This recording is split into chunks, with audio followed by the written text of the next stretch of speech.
நம்முடைய கர்த்தராக இயேசு கிறிஸ்து வெளிப்படுவதற்கு காத்திருக்கிறீர்கள். ஒரு சபை, கொரிந்து சபைக்கு பவுல் ஒரு நிருபத்தை எழுதுகிறார். அதை எழுதும் போது அந்த சபையில் இருக்கிற ஒரு சில காரியங்களை அந்த சபையில் இருக்கிறவர்களுக்கு சுட்டி காட்டுகிறார். இதை நீங்கள் இந்த ஓப்பன் பைபிளில் நீங்கள் வாசித்தீங்கன்னா, இந்த 1 கொரிந்தியர் 1ஆம் அதிகாரம் 4 - 9 வரைக்கும் இதுக்கு ஒரு தலைப்பு இருக்குது. It's a thanks giving prayer. கர்த்தருக்கு நன்றி சொல்லுகிற ஒரு ஜெபம். அல்லேலூயா.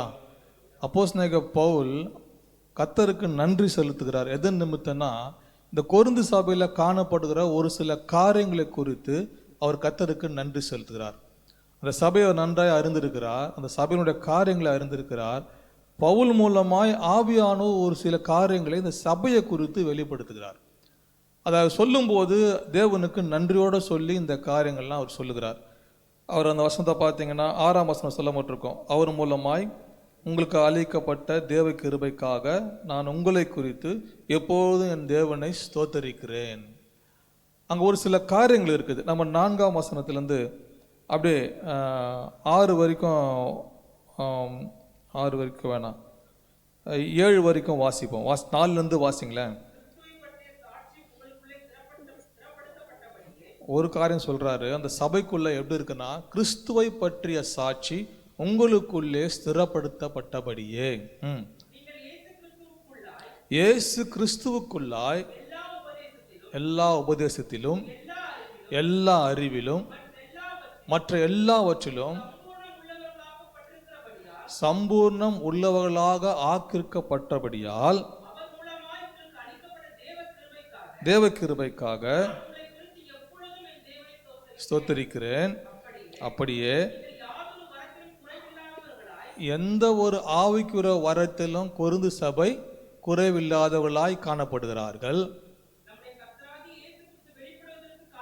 கர்த்தருடைய வருகைக்காக இந்த சபை என்ன பண்ணுதான்? காத்திருக்கிறது. எல்லாம் கவனிங்க. ஆண்டவரை குறித்த சாட்சியில் இவர்கள் ஸ்திரப்படுத்தப்பட்டிருக்கிறார்கள். ஆண்டவராக இயேசு கிறிஸ்துவோட உபதேசத்திலும் அவரை குறித்து அறிகிற அறிவிலும் மற்ற எல்லாவற்றிலும் இவர்களுக்குள்ள குறைவில்லை. இவர்கள்லாம் சம்பூர்ணமாக இருக்கிறாங்க. அல்லேலூயா. ஆண்டவரை குறித்து அறிந்திருக்கிறாங்க, அதில் குறைவுள்ளவர்களாக இல்லை, சம்பூர்ணமுள்ளவர்களாக இருக்கிறாங்க. ஆண்டவரை குறித்த சாட்சி இவர்களுக்குள்ள ஸ்திரப்படுத்தப்பட்டிருக்கிறது. அது மாத்திரமல்ல, எந்த ஒரு ஆவிக்குரிய வரத்திலும் இவர்களுக்குள்ள குறைவில்லை. எல்லாவற்றுக்கும் மேலாக இந்த சபை எப்படிப்பட்ட சபையாக காணப்படுதுன்னா, ஆண்டவராக இயேசு கிறிஸ்து வருகிற அந்த வருகைக்காக காத்திருக்கிறாங்க. அல்லேலூயா. ஒரு சபையோட நிலவரத்தை பாருங்களேன். ஆவியானவர் வெளிப்படுத்த விசேஷத்தில் ஒரு 7 சபையை குறித்து சொல்லுவார். ஒரு சபையை சொல்லும்போது அந்த சபைக்குள்ள இருக்கிற நன்மைகளை சொல்லுவார், அவர் நல்ல குணாதர்சியங்களை சொல்லுவார், அதுக்குள்ள இருக்கிற சில குறைகளையும் சுட்டி காட்டுவார். அப்படி அந்த 7 சபைகளை குறித்து நம்ம வெளிப்படுத்த வாசிக்கிறோம். அதே போல இங்கே கொரிந்து சபையை குறித்து இங்கே ஆவியானவர் பவுலை கொண்டு சொல்கிற காரியம் பாருங்க.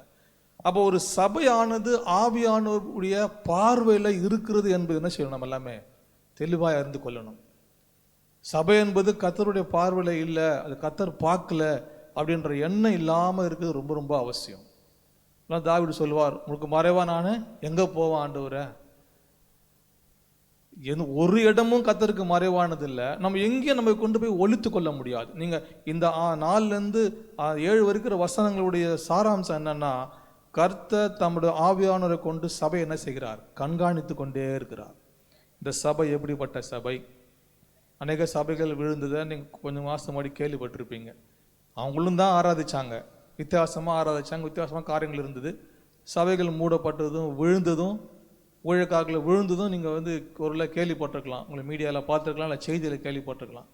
அப்போ ஆராதிக்கிற, துதிக்கிற, கூடுகிற சபைகள் யாராக இருந்தாலும் இது ஆவியானவருடைய பார்வைக்குள்ளாய் இருக்கிறது என்பது மிகவும் தெளிவாய் இங்கே நம்ம அறிஞ்சு கொள்ளுகிறோம். ஒரு காரியமாக எப்படி மைன்யூட்டாக சொல்கிறாரு பாருங்க ஆவியானவர். சாட்சியில் ஸ்திரப்பட்டிருக்கிறீங்க, ஆண்டவரை குறித்து அறிகிற அறிவில் நீங்கள் பரிபூர்ணமாக இருக்கிறீங்க, எல்லாவற்றிலும் சம்பூர்ணமாக இருக்கிறீங்க, எந்த ஒரு ஆவிக்கிற வரத்திலும் உங்களுக்குள்ள குறைவில்லை. எல்லாவற்றுக்கும் மேலாக ஆண்டவர் வருவார் என்ற ஒரு நிச்சயம் இந்த கொரிந்து சபைக்குள்ளே இருக்குது. கொரிந்து சபைக்குள்ளேயோ அல்லது கொரிந்து சபைக்கிற பட்டணத்துக்குள்ள விசுவாச பிள்ளைகளுக்கு என்ன நிச்சயம் இருக்குது? ஆண்டவர் கண்டிப்பாய் வருவார். எப்போ வருகிற ஆண்டவர்னு காத்திருக்கிற ஒரு சபை இது. அல்லேலூயா.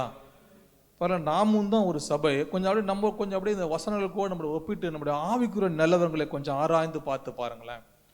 ஒரு சாட்சி சபைக்குள்ள எப்படி இருக்குது பாருங்க. இப்ப நான் இருக்கிறேன், என்னை குறித்த சாட்சி இந்த சமுதாயத்தில் எப்படி இருக்குது? அல்லேலூயா. ஆண்டவரை குறித்த சாட்சியை எங்க கேட்கலாம்னா கொரிந்து சபையில கேட்கலாம். அப்படியே ஒரு கன்ஃபர்மேஷன் அந்த சபைக்குள்ள இருக்குது. இங்கிலீஷில் வாசித்தீங்க ஸ்திரப்பட்டிருக்கும் போட்டது இல்லை. விட்னஸை கன்ஃபார்ம் பண்ணுறது யாருன்னா, இங்கிலீஷில் வாசித்தீங்கன்னா இந்த கொரிந்து சபை இந்த விட்னஸை கன்ஃபார்ம் பண்ணுற ஒரு சபை அப்படின்னு சொல்லப்பட்டிருக்கிறது. ஆண்டவர் யாருப்பா, எப்படி நீங்கள் மற்றவங்க யாருன்னா தெரிஞ்சுக்கணும்னா எங்கே கேட்டான்னா கொரிந்து சபையில் போய் கேட்டிங்கன்னா அவங்க ஆண்டவருக்கு சாட்சிப்பா, அவங்க ஆண்டவருக்கு விட்னஸ். அப்படிப்பட்ட ஆண்டவரை குறித்த ஒரு சாட்சி பெற்றுள்ள ஒரு சபை இந்த கொரிந்து சபை. அல்லேலூயா. ஆண்டவரை அறிகிற அறிவில் ஒன்று கூட குறைபடல, எல்லாவற்றிலும் சம்பூர்ணமாய் தெளிவாய் இருக்கிற ஒரு சபை இந்த கொரிந்து சபை. அல்லேலூயா. எந்த ஆவின் வரத்திலும் குறைவில்லாமல் எல்லாவற்றுக்கும் மேலாக ஒரு விசுவாசத்தோடு இந்த சபை காத்திருக்குது. எப்போ வருவீர் ஆண்டவரே? எங்க 1ஆம் நூற்றாண்டு சபை இது. அப்போஸ்தலனாகிய பவுல் பிரயாணம் பண்ணும் போது ஸ்தாபித்த சபை. அந்த சபை நம்ம 2000 வருடம் கடந்து வந்திருக்கிறோம். அவங்க 2000 வருடத்துக்கு முன்பாக ஒரு நிச்சயத்தோடு காத்திருக்கிறாங்க. இதை ஆவியானவர் பார்க்கிறார். பவுலை கொண்டு அந்த சபைக்கு எப்படி ஆவியானவர் அந்த சபையை பார்க்கிறார் என்பதை தெளிவாய் சபைக்கு எழுதி வைத்திருக்கிறார். அல்லேலூயா. இந்த நிருபம் கொண்டு போய் அந்த கொரிந்து சபையிலையும் சுற்றி இடங்களிலும் வாசிக்கப்பட்ட போது அந்த ஜனங்களுடைய நிலவரத்தை கொஞ்சம் யோசித்து பாருங்க. அல்லேலூயா. நம்முடைய ஜெபம்லாம் கேட்கப்படுது பார்த்தீங்களா? ஆண்டவர் நம்மளை கண்ணோக்கிறார், நம்முடைய காரியத்தெல்லாம் அறிந்திருக்கிறார்ன்ற ஒரு தெளிவு இந்த நிருபம் அவர்கள் மத்தியில் வாசிக்கும் போது அவங்களுக்கு உண்டாயிருக்கும். ஒரு சந்தோஷம் இருக்கும். அல்லேலூயா. அவங்கள விசுவாசம் என்ன இருக்கும்? வர்த்திக்க பண்ணிருக்கும், இன்னும் அதிகமாய் பெருகி இருக்கும். அப்போ ஒரு சபை தேவனுடைய பார்வையிலே, தேவனுடைய ஆவியானுடைய பார்வையில இருக்குது என்பதை எனக்கு இருக்கிற எல்லா சபைகளும் அறிந்து கொள்ள வேண்டியது அவசியம். தன் இஷ்டத்துக்கு ஆடுகிற ஓடுகிற பாடுகிற சபை அது நிலைக்காது என்பதை இன்னைக்கு இருக்கிற காலகட்டத்தில் இருக்கிற சபையை அறிந்து கொள்ள வேண்டும். சபைன்னா நீங்களும் நானும் தான். நான் என்ன அறிந்து கொள்ளணும்னா, நான் எப்போதும் ஆவியானவருடைய கண்காணிப்பில் இருக்கிறேன், எப்போதும் ஆவியானவருடைய ஆளுகையில் இருக்கிறேன், எப்போதும் ஆவியானவர் என்னை பார்த்து கொண்டு தான் இருக்கிறார். அல்லேலூயா. இங்கே உட்காந்து நான் பார்க்கணும், இங்கே உட்காந்துக்கிற எல்லாரும் என்னால் பார்க்க முடியுது. அல்லேலூயா. ஆமென். ஒரு மனுஷனால இந்த மட்டும்தான் பார்க்க முடியும். இப்போ ஆண்டவர் பார்க்கிறார். 7 கண்கள் சொல்லப்பட்டிருக்குது, 7 ஆவிகள் பூமி எங்கும் சுற்றி கொண்டு வருகிறது. அவருக்கு மறைவானது ஒன்றும் இல்லை. அப்போ நம்ம அறிந்து கொள்ள வேண்டிய காரியம் என்னன்னா, எப்போதும் நான் சபையாகிய நான் ஆவியானவருடைய கண்காணிப்பில் இருக்கிறேன். ஆவியானவர் எப்போதும் என்னை கண்காணித்து கொண்டு இருக்கிறார். என்னுடைய ஆவிக்குரிய நிலவரங்கள் என்ன என்பதை அவர் அறிந்திருக்கிறார். அல்லேலூயா. அப்போ நான் இன்னும் ஆவிக்குரிய காரியங்களை எங்கே சரி செய்யப்பட வேண்டும் என்று சொல்லி நம்ம கொஞ்சம் ஆராய்ந்து பார்க்க வேண்டிய சூழ்நிலையில் நம்ம எல்லாம் இருக்கிறோம். என்ன பவுலே சொல்லுவார், அடைந்தாயிற்று முற்றிலும் தேறினார் என்று சொல்லப்படாதபடிக்கு என்ன பண்ணுகிறாரு? எதை நான் தேடுறேனோ அதை ஆசையாய் தொடர்கிறேன். முடிக்கல. அப்போஸ்தலனாகிய பவுலே முடிக்கல. நான் முற்றிலும் தேறினானேன், எல்லாவற்றையும் அடைந்துட்டேன், என்னை போல ஆவிக்குரியவன் யாருமே இல்லைன்னு அப்போஸ்தலனாகிய பவுலே சொல்லலை. எதற்காக அழைக்கப்பட்டனோ அதை பிடித்து கொள்வதற்காக நான் ஆசையாய் தொடர்கிறேன். It still continues. ஓடிக்கொண்டேதான் இருந்தார் பவுல். கடைசி வரைக்கும் பவுல் ஓட்டம் என்ன செய்யல? அவருக்கு மரண தண்டனை கொடுக்கிற வரைக்கும் பவுல் ஓட்டம் நிற்கல. அவர் திருப்தியே ஆகலை. நான் ஆண்டவரை அறிஞ்சிட்டேன், நான் ஆண்டவருக்கு ஊழியம் செய்கிறேன், நான் ஆண்டவர்கிட்ட பிரியமாக இருக்கிறேன், என் காரியம்லாம் ரொம்ப இப்படிலாம் கண்ணோட்டமே இல்லை அவருக்கு. இன்னும் ஓடுறேன் ஆண்டவரை, நான் இன்னும் தேடுறேன் ஆண்டவரை, இன்னும் உங்க கிட்டி சேர்ந்த ஆண்டவரை, இன்னும். ஏன்னா அவருக்கு ஆவியான உணர்த்து கொண்டே இருப்பார். ஒரு சபைக்கு பவுலை கொண்டு எழுதினவர் நிச்சயமாய் பவுலோடும் இடைப்பட்டிருப்பார். அல்லேலூயா. பவுலை நீ என்ன ஓடணும், நீ என்ன செய்யணும்? தேவ சமூகத்தில் காத்திருக்கிற பிள்ளைகளோடு கர்த்தர் சரியா இடைப்பட முடியும். அல்லேலூயா. உலகத்துக்கு முக்கியத்துவம் கொடுக்காம ஆண்டவருடைய சமூகத்துக்குள்ள அதிக நேரம் இருக்கிற பிள்ளைகளோடு கண்டிப்பாய் தேவன் இடைப்பட்டு இப்படி அவர்களுடைய காரியங்களை தெளிவாய் அவரால் உணர்த்த முடியும். நீங்கள் எங்கே இருக்கிறீங்க, இன்னும் என்ன நடக்கணும், என்ன நீங்கள் இன்னும் முன்னேறணும், என்ன இன்னும் நீங்கள் சரி செய்யணும் என்பதை கண்டிப்பாய் கர்த்தர் உணர்த்துவார். அல்லேலூயா. கர்த்தருடைய பரிசுத்த நாமத்துக்கு மகிமை உண்டாவதாக. வாசிங்களா லூக்கா என்ன சுவிசேஷம் 12ஆம் அதிகாரம் 34ஆம் வசனம்.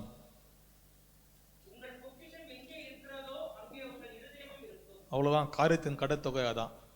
இப்போ எனக்கு எது பொக்கிஷமாக தெரியுதோ அங்கே என் இருதயம் இருக்கும். அல்லேலூயா. இப்போ நான் எதை ரொம்ப முக்கியமானதாக கருதுறேன், எது எனக்கு ரொம்ப அவசியம்னு சொல்லி எனக்கு உணர்த்தப்படுதோ அதை நான் பிடித்து கொள்கிறேனோ என் இருதயம் அங்கே போய் செட்டில் ஆகிடும். அல்லேலூயா. எனக்கு உலக பொருள் தான் எனக்கு ரொம்ப முக்கியம் ஆண்டவரே, உலகம்தான் முக்கியம் ஆண்டவரே, இந்த ஆசீர்வாதம் வேணும், இந்த தேவை இருக்குது, இதெல்லாம் கர்த்தர் அறிகிறார். பிள்ளைகளுக்கு என்ன தேவைன்னு செய்கிறார். பரமபிதா முன்னமே அறிந்திருக்கிறார். எல்லாம் அருமையான வார்த்தை. உங்களுக்கு என்ன தேவைன்னு அப்பாவுக்கு தெரியும். பொல்லாதலாகி நீங்கள் உங்கள் பிள்ளைகளுக்கு நல்ல ஈவுகளை கொடுக்க அறிந்திருக்கும் போது அப்படின்னு ஒரு கம்பேரிசன் இருக்குது பாருங்க.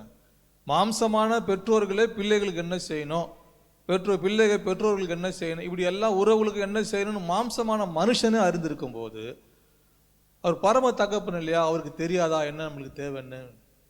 ஒரு தெளிவாக சொல்லுதாரு பாருங்களேன். இருதயம் எங்கேயோ அங்கதான் உங்களுடைய பொக்கிஷன் நீங்க தெரிஞ்சு கொள்ளணும். ஏதோ உங்க இருதயம் இந்த நாட்களில் வாஞ்சித்து கொண்டே இருக்குதோ, இது ஆண்டவரே அது ஆண்டவரே வாஞ்சித்து கொண்டே இருக்கிறீங்களோ, அதுதான் உங்களுடைய பொக்கிஷன் பற்றி நீங்க தெளிவாக புரிந்து கொள்ள வேண்டும். இந்த பொக்கிஷம் அது கர்த்தருக்கு பிரியமான பொக்கிஷமானு நீங்க ஆராய்ஞ்சிங்கன்னா உங்களுடைய ஆவிக்குரிய நேரம் என்ன ஆயிடும், கொரிந்து சபையை போல மாறிடும். ஒரு பரிபூர்ணமான, எல்லாவற்றிலும் குறைவில்லாமல் பரிபூர்ணமான சம்பூர்ணமான ஒரு தேவ பிள்ளையாய் நீங்கள் மாறுவதற்கு உங்களுடைய இருதயம் எங்க இருக்கு என்பதை தெளிவாய் நீங்க ஆராய்ந்து அறியணும். அல்லேலூயா. இப்படி இருதயம் எங்க இருக்குதுன்னு ஆராய்ந்து அறியாதவர்கள் எளிதா பிசாசு என்ன பண்ணுவான், ஏதோ ஒரு தேவை, ஏதோ ஒரு காரியத்தை வைத்து அங்கதான் உங்களுக்கு கண்ணியை வச்சிருப்பான். அல்லேலூயா. அங்க இருந்து உங்களை பிடிப்பான், நீங்க அவன் கண்ணில சிக்குவீங்க. உங்களோட நோக்கெல்லாம் எங்க இருக்குன்னா அதுதான் நம்முடைய தேவை என்று சொல்லி நீங்க ஓடுவீங்களே தவிர எது அவசியம் என்று அறியாதபடிக்கு அது பின்னவே ஓட வைப்பான். கடந்த மாதம் ஒரு கேஎஸ்சி குறித்து நம்ம தியானித்தோம். அதத்தின் பின்னாடி ஓடி எதையாவது பெற்றுக்கொள்ளுவேன் தான் அவர் விரும்பி ஓடினார். அவர் ஓடினார், ஆனால் அவர் கிடைச்சது, கிடைக்கலன்னு சொல்ல முடியாது. ஆனால் எதை இழந்துட்டார்? தன் எஜமானோடு இருந்த அந்த ஐக்கியத்தை இழந்துட்டார். அவரோடு பிரிக்கப்பட்டுட்டார். குஷ்ரோகத்தோடு அந்த பாளையத்துக்கு புறம்பே போயிட்டார் பாருங்க. அல்லேலூயா. வாசிப்போமா? 2 ராஜாக்கள் 5ஆம் அதிகாரமா? 2 ராஜாக்கள் 5ஆம் அதிகாரம் 20ஆம் வசனம் வாசிங்க. கேயாசி என்பவன் அவர் எஜமான் வாங்கல, எஜமானுக்கு பணத்தின் மேல ஆசை இல்லை, அவர் விட்டுட்டாரு. ஆனா நான் ஓடுவேன், எதையாவது வாங்குவேன்னு ஓடுறாரு பாருங்க. அல்லேலூயா. ஆமென். எஜமானுக்கு அதன் மேல பிரியம் இல்லை. எஜமானுக்கு ஊழியம் செய்கிற கேயாசிக்கு எதன் மேல பிரியம்? என் ஆண்டவர் வாங்காம விட்டார், நான் பின்னாடி ஓடி போய் எதையாவது வாங்கி, நீங்க அநேகரோட ஓட்டம் அப்படிதானே இருக்குது, எதையாவது நான் சம்பாதிச்சு எதையாவது சேர்த்து வச்சு எதாவது நான் பண்ணணும். அல்லேலூயா. அப்படி வேலைக்கு போறது, பிஸ்னஸ் பண்றது கடினமா உலகது தப்பா வருதுன்னா தப்பு இல்லை. கையின் பிரயாசத்தை சாப்பிடுவாய், உனக்கு பாக்கியமும் நன்மையும் உண்டாயிருக்கும். வேலைக்கு போய் சம்பாதிச்சு சாப்பிடல தவறுன்னு வேதம் சொல்லவே இல்லை. ஆனால் ஒருத்தர் வேலைக்கு போகலாம், அவங்க சாப்பிடவே கூடாதுன்னு வேதம் சொல்லுது. அல்லேலூயா. ஆனால் இந்த கேயாசி தன்னை யார் என்று அறிந்து கொள்ளாத ஒரு ஓட்டம் ஓடினார். இருப்பது எலிசாவோடு, ஒரு தீர்க்கதரிசி. அந்த எஜமானோடு தன்னை இணைத்து கொண்டிருக்கிறார். இவர் எப்படி எலியாகிட்ட இருந்து வரங்களை பெற்றாரோ அங்கிருந்து பெற்றது போல எலிசாவிடமிருந்து கேயாசி பெற வேண்டும். இதுதான் சரியா இருந்திருக்கும். ஆனால் அதன் மேல நோக்கம் இல்லை. அந்த சீரியங்கிட்ட பின்னாடி ஓடுவோம், ஓடி ஏதாவது பெற்றுக்கொள்ளுவோம். ஆனால் அவருடைய எஜமானை தேடி இந்த சீரிய ராஜா வரான், இவர் அவனை பின்னாடி ஓடுறார். எஜமானுக்கும் ஊழியக்காரங்களை வித்தியாசம் பாருங்களேன். 5ஆம் அதிகாரத்தில் 24 வாசிங்களேன். மேட்டண்டைக்கு வந்தபோது கையிலிருந்து வாங்கி வீட்டிலே வைத்து மனுஷரை அனுப்பிவிட்டான். அவன் கொடுத்தான், 2 வேலைக்காரங்களை கொடுத்து அவன் தலைமையில பொதிய வச்சு தாளந்து துணிமணி எல்லாத்தையும் வச்சான். வீட்டுக்கு வந்துடுச்சு. அல்லேலூயா. கேயாசி உலக பிரகாரமாய் ஓடின ஓட்டத்துக்கு ஏற்றாறு போல வீட்டுக்கு பொருள் வந்து சேர்ந்துடுச்சு. ஆனா கேயாசி வீட்டுக்குள்ளேயும் போக முடியல, எஜமானோடும் இருக்க முடியல. பாளையத்துக்கு புறம்பே குஷ்டரோகம் பிடிச்சிருந்தார். அல்லேலூயா. வெறும் உலகம் ஓடும் போது ஒருவேளை நீங்க பொருள் சம்பாதிக்கலாம், அது இல்லைன்னா சொல்ல முடியாது. வேலைக்கு போனா சம்பளம் இருக்கும், ஓட்டி பார்க்கலாம், 2 ஷிஃப்ட் பார்க்கலாம், வாழ்நாள் ஃபுல்லா ஓடி ஓடி சம்பாதிச்சுட்டே இருந்தாலும் பொருள் வந்துடும். அந்த பொருள் வீட்டுக்கு வந்துடும், வீட்டில் இருக்கிறவங்களுக்கு பிரயோஜனமா இருக்கும். ஆனா ஓடின மனுஷன் உலகம் ஓடினா அவனுக்கு ஒன்றும் மிஞ்சாது. அல்லேலூயா. பெற்றுக்கொண்டு என்ன பிரயோஜனம்? எந்த பொருளை வாங்கி வீட்டில் வைத்தானோ அந்த வீட்டுக்குள்ளேயும் அவனை சேர்க்க போறதில்ல. எஜமானும் அவனை சேர்க்கல. எங்க அமிச்சிட்டாரு? குஷ்டரோகத்தோடு போயிட்டான், பாளையத்துக்கு புறம்பே போயிட்டான். ஒரு செப்பரேஷன் ஆயிடுச்சு பாருங்களேன். ஆவிக்கிற நிலவரத்துல தன் எஜமானோடு கூட இருக்க முடியாதபடி அந்த ஊழியக்காரன் பொருளாசை உள்ளவனாக இருந்ததுனால உலகம் ஓடுனதால அந்த உலகத்தின் பொருள் தன் வீட்டுக்கு போய் சேர்ந்தது. ஆனால் இவனால் தன் வீட்டுக்கும் போக முடியல, எஜமானிடத்திலும் போக முடியல. பாளையத்துக்கு புறம்பே தனித்து விடப்பட்டவன், ஒதுக்கப்பட்டவனாய் மாறி போகிறான் பாருங்க. அல்லேலூயா. அப்ப அவன் ஆவின் வரங்களை நிறைவாய் பெற்று அந்த வருகைக்கு காத்திருக்கின்ற சபை இல்லைன்னா, இப்படி உலகத்துக்கு முன்னாடி ஓடும் போது உலகத்து காரியங்களை சம்பாதிக்கும் போது பணம் கையில இருக்கும், இதுவே ஒரு மாயாய் மாறி போயிடும். அல்லேலூயா. இது உங்களை வஞ்சிக்க ஆரம்பிச்சிடும். உலக ஆசீர்வாதம், உலக பிரயாசப்பட்டு கிடைக்கிற பொருட்கள் எல்லாம் நிறைய கிடைக்குது, இது கத்தர் கொடுக்காத பொழுது கத்தர் கொடுக்காத பொழுது நீங்க ஓடிட்டே இருப்பீங்க. ஒரு நாள் வரும், அப்ப நீங்க திரும்பி பார்த்தீங்கன்னா உங்க ஓட்டம் எல்லாம் கத்தருக்காய் ஓடின ஓட்டமா இருக்காது, நீங்க உலகத்துக்காய் உங்களுக்காய் ஓடின ஓட்டமா தான் இருக்கும். ஆனா எப்படி இருக்குன்னா, நான் தினந்தோறும் ஜெபிக்கிறேன், வேதம் வாசிக்கிறேன், ஞாயிற்றுக்கிழமை ஆராதனைக்கு போறேன், இப்படி என்ற எண்ணமே உங்களை ஒரு வஞ்சித்து மாயைக்குள்ள வைத்திரும். அல்லேலூயா. தேவனோடு ஐக்கியம், தேவ பிரசன்னத்தை உணர்கிற காரியங்கள், தேவனோடு மணிக்கணக்காய் செலவிடுற காரியங்கள், இப்படியெல்லாம் இருக்கவே முடியாது. அல்லேலூயா. நம்ம ஓடினதுக்கு ஏற்ற ஒரு வருமானம் கிடைக்கும் போது, ஓடினதுக்கு ஏற்ற ஒரு காரியம் உண்டாகும் போது, அந்த ஈல்டு கிடைக்கும் போது இது நமக்கு வர்த்துன்னு நம்ம நினைக்கிறோம் பார்த்தீங்களா, இதுவே கடைசியில் தேவ பிரசனத்தை விட்டு பிரிச்சிடும். பவுல் பார்க்கிறார். பவுல் அந்த சபையை பார்க்கும்போது ஆவியானவர் பவுலை கொண்டு சொல்லும் போது இவர்கள் உலக பொருளிலே நிறைவுண்டவனா இருந்தார்கள் என்று சொல்லி எழுதல. இவர்கள் உலக ஆசீர்வாதத்தில் நிலன்ல, வீடுகள்ல, பொருள்ல, தங்கத்துல, வெள்ளியில நிறைந்தவர்களா இருந்தார்கள் என்று பவுல் அந்த ஆரம்பத்தை செய்யல. எப்பவுமே நிருபம் எழும்போது ஒரு இன்ட்ரோடக்ஷன் கொடுக்கும்போது ஒரு தேங்க்ஸ் கிவிங் பிரேயரை பண்றார். பண்ணும்போது அவங்களுக்குள்ள இருக்கிற எல்லா ஆவிக்குரிய காரியங்களையும் தெளிவா எழுதி வைத்து அதுக்காக கர்த்தரை ஸ்தோத்தரிக்கிறார். அல்லேலூயா. நல்லா புரிஞ்சுக்கொள்ளணும் தேவஜனமே, சபை தேவனுடைய பார்வையில இருக்கிறது. அவர் எப்போதும் தன் பிள்ளைகள் மேல கண்ணோக்கமா இருக்கிறார். தெளிவா புரிஞ்சுக்கொள்ளணும். நம்ம இதை பூமியின் குடிகள் மேல தான் இருக்கிற சிங்காசனத்திலிருந்து அவர் கண்ணோக்கமா இருக்கிற சங்கீதத்துல வாசிக்கிறோம். இப்ப தேவனுடைய பார்வைக்கு மறைவானது ஒண்ணும் இல்லை. நான் எங்க இருந்தாலும் தேவன் என்னை பார்க்கிறார், அவருடைய கண் பார்வையில தான் நான் இருக்கிறேன் அப்படின்னு தெரிந்து கொண்டுச்சுன்னா சபையோட நிலவரங்கள் மாற ஆரம்பிச்சிடும். அல்லேலூயா. பாஸ்டர் கேட்டா மட்டும்தான் நமக்கு என்ன செய்யணும், பதில் சொல்லணும்னு தோணும். பாஸ்டர் தவிர வேற யாரும் நம்முடைய ஆவிக்குரிய காரியங்களை செய்ய முடியாது, கண்காணிக்க முடியாது. இது எல்லா விசுவாச பிள்ளைகளுடைய நம்பிக்கை. ஆனா வேதம் சொல்லுகிறது, அவர் விசாரிக்கிறா இல்லையா, மேல இருந்து ஆவியானவர் ஆண்டவரும் பார்த்து கொண்டே தான் இருக்கிறாங்க. ஒவ்வொரு காரியத்தும் பாருங்க, படிப்படியே எழுதாது பாருங்களேன். இயேசு கிறிஸ்து குறித்த சாட்சி நீங்க தரப்பட்டு இருக்கிறீங்க. உங்களுக்குள்ள எல்லா ஆவியின் வரங்களும் சம்பூர்ணமா இருக்கிறது. அவரை அறிகிற அறிவு உங்களுக்குள்ள பரிபூர்ணமா இருக்கிறது. நீங்க வருகைக்காய் காத்திருக்கிறீங்க. எங்கேயோ ஒரு இடத்துல இருந்து நிருபத்தை எழுதி பவுல் கொடுத்து அனுப்பும் போது வேற ஒரு இடத்துல இருக்கிற சபையை குறித்தான வெளிப்பாடு பவுலுக்கு எப்படி இருக்குது பாருங்க. அல்லேலூயா. ஒரு தேவ மனுஷனுக்கு தேவ ஆவியானவர் எப்படி வெளிப்படுத்துறார் பாருங்களேன். சபை ஒரு இடத்துல இருக்குது, பவுல் ஒரு இடத்துல இருக்கிறார். நிருபத்தை எழுதி கொடுத்து அனுப்புவார், தன்னோடு உடனடியாக யாரை கொடுத்து அனுப்புவார். நிருபம் ஒரு சபையில வாசிக்கப்பட்ட உடனே இன்னொரு சபையில வாசிக்க சொல்லுங்கப்பான்னு சொல்லி அந்த காலத்துல பழக்கம் இருந்தது. ஒரு பட்டணத்துக்கும் நிருபம் போவோம், அங்க இருக்கிற ஒரு சபையில அது வாசிக்கப்படும், அடுத்தது இன்னொரு சபையில வாசிக்கப்படும்.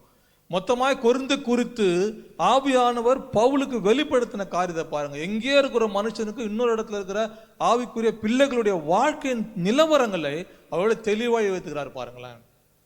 அப்ப நாம என்ன தெரிஞ்சுக்கொள்ளணும், ஆண்டவரே கேயாசி மாதிரி ஓடுற ஓட்டம் அவசியம்தான் ஆண்டவரே, ஆனா அது மாத்திரம் இருந்துடக்கூடாது. அல்லேலூயா. கேயாசியுடைய எஜமானன் யாருன்னு தெரிஞ்சிருந்தா அந்த ஓட்டத்தை அவர் ஓடி இருக்க மாட்டார். அல்லேலூயா. தன் எஜமானே இதை வேணான்னு சொல்றாரு, அவரோடு கூட இருக்கிறவனுக்கு அந்த எஜமானின் சுபாவங்கள் தெரிந்திருக்கணும், அந்த எஜமானை சரியா அறிந்திருக்கணும். அதான் இங்க பவுல் சொல்றாரு பாருங்களேன், தேவனை குறித்த அறிகிற அறிவுல நீங்க எப்படி இருக்கிறீங்க, சம்பூர்ணமா இருக்கிறீங்க, ஒரு குறைவும் இல்லை.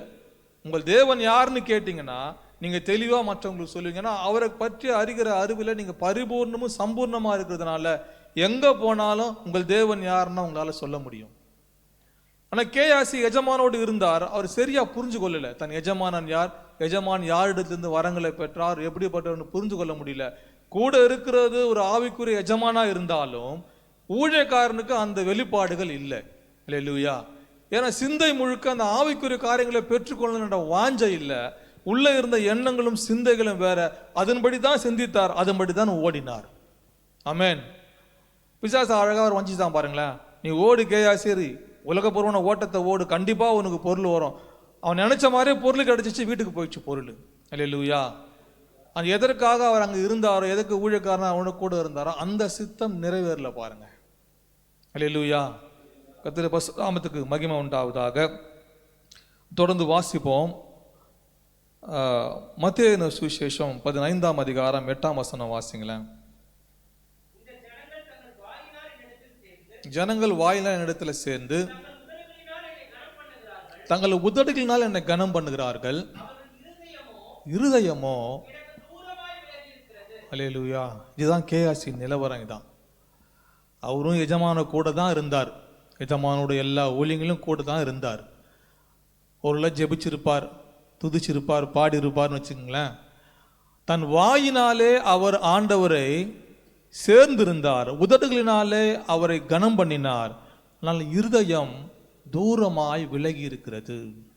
அல்லேலூயா. இன்னைக்கு கேயாசி நிலவரம் எப்படி இருக்குது பாருங்க. இருக்கிறது ஒரு ஆவிக்குரிய மனுஷனோட.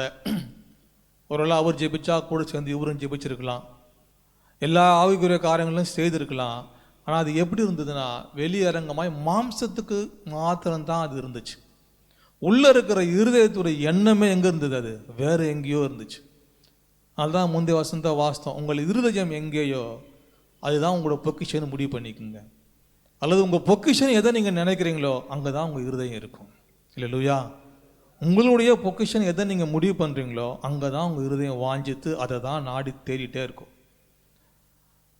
அப்ப தேவனை பற்றி அறிகிற அறிவு இல்லைன்னா என்னுடைய தேவனுடைய காரியங்கள் என்னுடைய பொக்கிஷமா எனக்கு தோணவே தோணாது. இல்லையா? நான் ஆவிக்கிற வரங்களை குறைவுலனா இருந்தா, பரிபூர்ணம் இல்லாமல் இருந்தா எனக்கு இந்த பொக்கிஷம் பற்றி கவலை இருக்காது. அவர்கள் நிறைவாய் பரிபூர்ணமாய் இருந்ததால தான், ஆவிக்கிற வரங்கள் அவங்க இருந்ததால தான் அந்த இருதயத்தின் வாஞ்சை எங்க இருந்ததுன்னா, நமக்கு 2000 வருஷம் ஆயிடுச்சு. இப்போ அங்கிருந்து சொல்லப்பட்ட வார்த்தைக்கு அப்புறம் 2024 வருஷம் ஆயிடுச்சு. இன்னும் ஆண்டோட வருகை இல்லை, ஆனால் சமீபமாக இருக்குன்னு விசுவாசிக்கிறோம். 2024 வருஷத்துக்கு முன்னாடியே பாருங்களேன், கொரிந்து சபையோட ஆவிக்குரிய நிலவங்கள் எப்படி இருந்திருக்கும் பாருங்களேன். அவர் போனாரு, வருவாரு, 1ஆம் நூற்றாண்டிலே இவர்கள் வாஞ்சையாய் காத்திருக்கிறார்கள் சொல்லி ஆவியானவர் வெளியரங்கமா சொல்லுகிறார். ஆண்டோர வருகைக்கு காத்திருக்கிற அந்த சிந்தை நம்மை நிறைத்திருந்தால் நம்முடைய ஆவிக்குரிய நிலவரங்கள்ல டோட்டலாகவே மாறி இருக்கும். அல்லேலூயா. நீ எப்போ வருகிற ஆண்டவரே, மாறனாதா, சீக்கிரம் வாரும் ஐயா, இயேசுவே, இப்படி என்ற சிந்தை நிரம்பியிருந்தா நம்மை சுற்றி இந்த உலகபூர்வமான எந்த காரியங்களும் நம்ம ஒன்றுமே பண்ணாது. அல்லேலூயா. சாதையா வச்சு சொல்லுவாங்க, அவர் தியானத்தில் ஒரு மரத்து கீழே உட்காந்துருக்கிறார். கூட வந்து ஒருத்தர் பார்க்குறாரு, ஒரு புலி வந்து என்ன பண்ணுது, அவர் அப்படியே கிராஸ் பண்ணிட்டு போகுது. நீங்கள்லாம் கேள்விப்பட்டிருப்பீங்க அந்த சாட்சி, இல்லை புஸ்தகத்தில் வாசிச்சிருப்பீங்க. கொடூரமான விலங்கு தேவ பிரசனத்தில் தேவனோடு சஞ்சரித்து கொண்டுக்கிற மனுஷக்கிட்ட ஒன்றுமே பண்ணல, அது பாட்டு வந்துட்டு போயிடுச்சு. இல்லையா? அப்போ எந்த மட்டும் இவர்களுக்குள்ள அந்த ஆவிக்குரிய நிலவரங்க இருந்துச்சு பாருங்களேன். அந்த விலங்குக்கு என்ன தெரியும்? ஆமென். அதுக்கு பசித்தா அடுத்து சாப்பிட தானே தெரியும். கண்டதற்கு ஒரு மனுஷன் உட்காந்துருக்கிறான், அவங்ககிட்ட ஆயுதம் இல்லை, நிராயுதபாணியாக கண்ணை மூட்டு உட்காந்துக்கிற மனுஷன் அந்த விலங்குக்கு எம்மாத்திரம். அல்லேலூயா. அப்போ ஆவிக்குரிய நிலவரங்களில் பரிபூர்ணமாக இருக்கிறவர்கள் இந்த உலக சூழ்நிலைகள் ஒன்றுமே செய்யாது. அப்போ நீங்கள் உங்கள் இருதயம் ஆண்டவரிடத்துல இல்லைன்னா உங்களுக்கு எல்லாமே பிரச்சனையாகவும் போராட்டமாக தான் தெரியும். அல்லேலூயா. சீமேயு தாவீதை திட்டுவான். கூடகிராம படத்தில் சொல்லுவான், செத்த நாய் உன்னை ஏன் அவன் திட்டுறான், நீ ஒரு வார்த்தை சொல்லும், இப்போ அவனை வெட்டி போட்டு வரேன் அப்படின்னு. அவன் தாவீது தெளிவாக சொல்லுவான் பாருங்களேன். அவன் இருதயம் நல்லா ஆண்டவரோட ஒரு சிங்க்ரனைஸ், ஒருமித்து இருந்துச்சு. இன்னைக்கு ஆண்டவர் சீமையை என்னை திட்டுன்னு நினைச்சிருந்தா நமக்கு என்ன இருக்குது? ஒருவேளை அவன் திட்டும் போது நான் என்னை தாழ்த்தும் போது அவருடைய பார்வைக்கு இது எப்படி இருக்கும்? இது விலையேற பெற்றதா இருக்கும். அப்போ அவனுக்குள்ள அந்த ஆவிக்குரிய ஸ்டாண்டர்ட் பாருங்களேன், அவனுக்குள்ள அந்த தாழ்மை இருந்தது. வெளில இருந்து வருகிற அந்த ஆவிக்குரிய யுத்தமாக இருந்தாலும் மாம்ச யுத்தமாக இருந்தாலும் அவன் ஒரு நாளும் சோர்ந்து போகாதபடி தன்னை தாவீதன் இருதயத்துக்கு ஏற்றவன் என்று சொல்லப்பட்டிருக்கிறது. ஆமென். தன் இருதயத்துக்கு ஏற்றவன் என்று ஆண்டவரே அவனுக்கு சொல்ற அளவுக்கு தாவீது இருந்தான்னா, அவனோட ஆவிக்குரிய நிறவுகள் இங்கே வாசிக்கிற கொரு சபை வாசிக்கிற அதே வசனத்தின்படி அவனும் பரிபூர்ணமாக நிறைவுள்ளவனாக இருந்திருப்பான். உலகம் ஒன்றுமே அவனுக்கு செய்ய முடியல பாருங்களேன். அல்லேலூயா. அப்போ நம்மளோட நிலவரங்களை தயவுசெய்து ஆராய்ந்து பார்க்கணும். வருடத்தின் கடைசியில் இருக்கிறோம், புது வருடத்துக்குள்ளே போக போகிறோம்.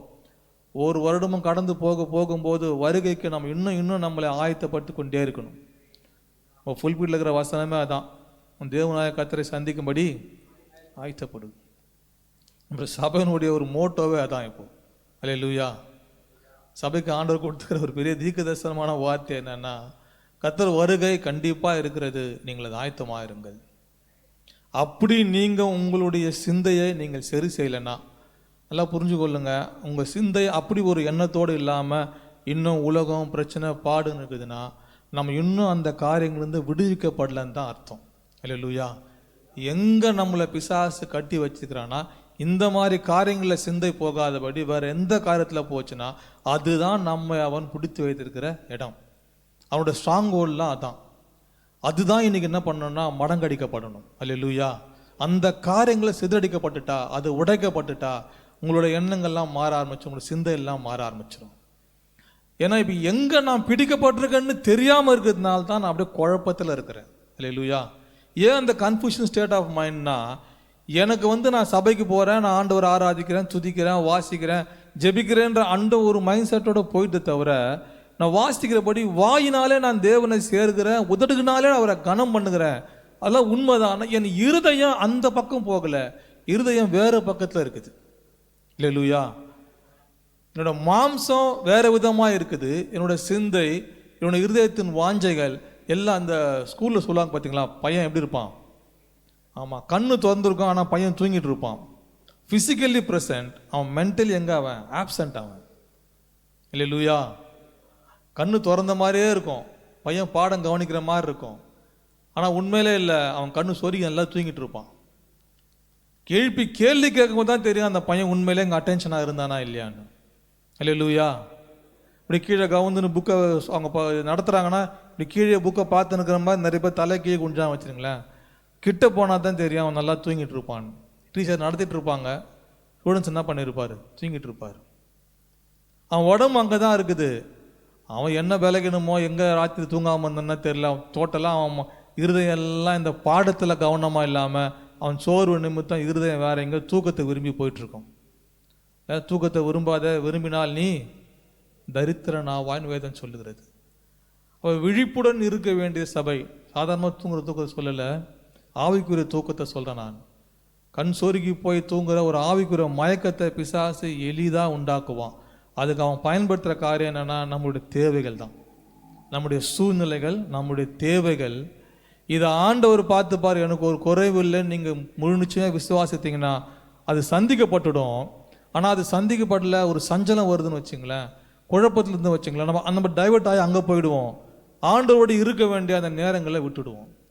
அதாவது இருதயம் ஆண்டவர் பக்கம் இருக்காது, மாம்சம் ஆண்டவரை தேட ஆரம்பிக்கும், ஆனால் இருதயம் சிந்தெல்லாம் வேற எங்கேயோ இருக்கும். ரெகுலராக சர்ச் அட்டன் பண்ணுற ஆட்களாக இருந்தாலும், பைபிள் வாசிக்கிற ஆட்களாக இருந்தாலும், ஜெபிக்கிற ஆட்களாக இருந்தாலும், அதெல்லாம் அப்படியே ஒரு தினந்தோறும் கடந்து போகிற ஒரு சாதாரண மாம்ச நிகழ்வாக இருக்குமே தவிர, இருதயத்தில் ஆண்டவரை பற்றி அறிகிற அறிவு கொழுந்து விட்டு எரியாது. அல்லேலூயா. உள்ள அந்த அக்கினி ஃபயர் இருக்காது. அவுட்வேர்ட்ஸாக பார்த்தீங்கன்னா, இப்போ நான் பைபிள் தூக்கி நான் அங்கேருந்து வரணும்னு நினைப்பாங்க, இவர் சர்ச்சுக்கு போகிறாரு, கிறிஸ்டியன் நினைப்பாங்க. இதே மாதிரி அவங்க எப்படி அவுட்வேர்டாக என்ன பார்க்குறாங்களோ, நானும் எப்படி இருப்பேன், அவுட்வேர்டாக சபைக்கு போகிறவனாகவும் ஜெபிக்கிறவனாகவும் வேதம் வாசிக்கிறவனா இருப்பேன். ஆனால் அது ஒரு சில நேரங்கள் தான். ஆனால் இருதயம் இப்போ ஏனோக்கு தேவனோடு சஞ்சரித்து கொண்டு வந்தார் சொல்லிக்கிட்டது. அவர் தேவனோடு சஞ்சரிக்க போது எடுத்துக்கொள்ளப்பட்டார். அவருக்கு மனைவிகள் இருந்தாங்க, பிள்ளைகள் இருந்துச்சு. அப்படி பிள்ளைகள் பேர பிள்ளை வரைக்கும் பார்த்தாரு. அவரும் அந்த உலகத்தில் இருந்தார். எல்லாம் அவரை சுற்றி இருந்தாலும் இவருடைய சஞ்சரிப்பு எங்கே இருந்ததுன்னா தேவனோடு இருந்தது. அது எந்த அளவுக்கு இருந்திருந்தா அவர் எடுத்துக்கொள்ளப்பட்டு காணப்படாமல் போனார். அல்லேலூயா. கொஞ்சம் ஆவிக்குரிய ஸ்டாண்டர்ட் பாருங்களேன். ஆமென். நம்மளை வஞ்சிக்கிற பெரிய வஞ்சனே அதாங்க.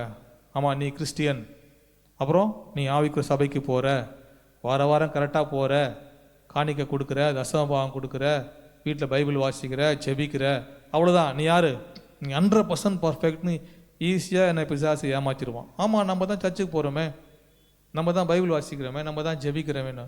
ஆனால் அவன் இருதயத்தின் வாஞ்சை எங்கே இருக்குதுன்னு கொஞ்சம் அமௌண்ட் தேவ சமூகத்தில் பார்த்தோம்னா, அதான் கேட்பார் அவர் எலிசா, அதத்தின் பின்னாடி நீ ஓடும்போது என் இருதயம் பின்னாடி வரலையாப்பா, நீ என்கிட்டே வந்து பொய் சொல்கிறியே, நான் எங்கேயும் போல இங்கே தான் இருந்தேன் அப்படின்னு சொல்கிறியே. அல்லேலூயா. அப்போ எஜமான் யாருன்னு தெரிந்து கொள்ளணும். அருமையான தேவ சொன்னமே, ஒரு சபைக்குள்ளே இருந்த அந்த விலையேற பெற்ற குணாதிசயம் தான். தேவனை அறிகிற அறிவிலே அவர்கள் சம்பூர்ணமாக இருந்தார்கள். அவரை கொடுத்த சாட்சியிலே அவர்கள் ஸ்திரமாக இருந்தார்கள். ஒரு ஆவிக்குரிய வரத்தெல்லாம் அவர்கள் குறைவில்லாமல் இல்லை, எல்லாம் நிறைவாக இருந்தார்கள்.